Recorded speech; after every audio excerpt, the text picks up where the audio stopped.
So this is session 4 of God People, or just good people. I'm calling it Mixing the Message. And today I'm going to look at another favourite Sunday school story, and that's the story of Samson.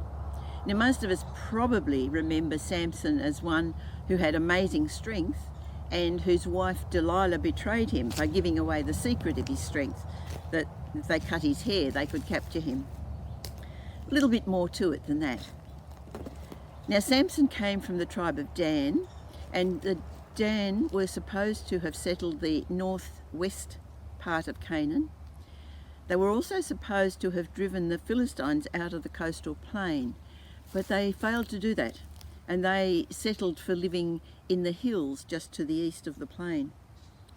The consequence of that was that there was constantly trouble with the Philistines. And part of the problem was that the Philistines had a much more advanced culture, and so it was very attractive to the Israelites. But the Israelites became quite disobedient to God, and we read in Judges 13 how they were so disobedient that God allowed the Philistines to rule over them for 40 years. Now, during the 40 years, or towards the end of it, there was a childless couple, and an angel appeared to the woman one day and told her she would have a son, and she was to name him Samson, and that he would be one to save them from the Philistines. He was also to be a Nazirite. Now, a Nazirite was someone who would never touch a dead body, wouldn't drink wine, and I think they didn't eat meat either, and also that they would never have a razor cut their hair or beard. Now, being a Nazirite didn't make a person any more holy, but it certainly made them different. Samson grew up to be very strong, and the Spirit of God gave him this strength. He chose to marry a Philistine woman, much to his parents' dismay, but this was God's plan because God was going to start stirring up trouble with the Philistines. But Samson began to break the vows of the Nazirite, and the first thing he did was he killed a lion, a dead body, and then he married this Philistine woman, and they had a 7-day feast, as was the custom, and the 7-day feast included wine, and he drank wine. Now, Samson became a source of real trouble to the Philistines, and they didn't like him.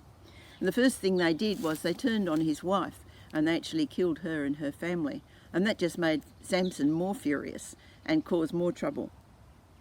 But eventually he fell in love with another Philistine woman, Delilah, and he married her.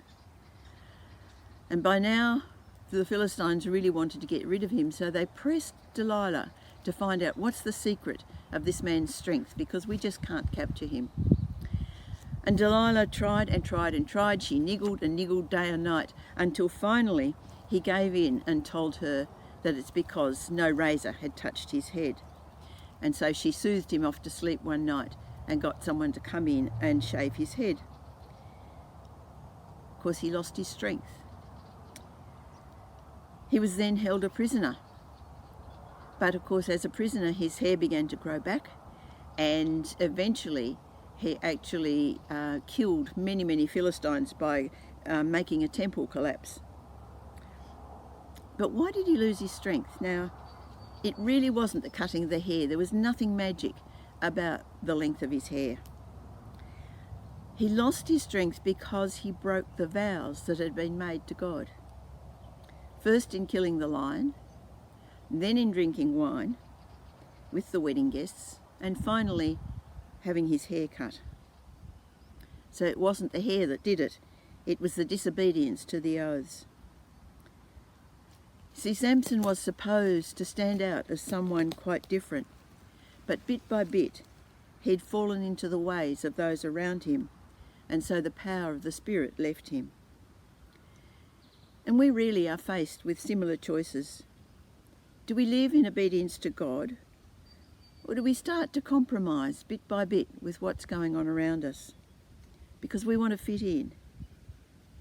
But compromise will only lessen our effectiveness.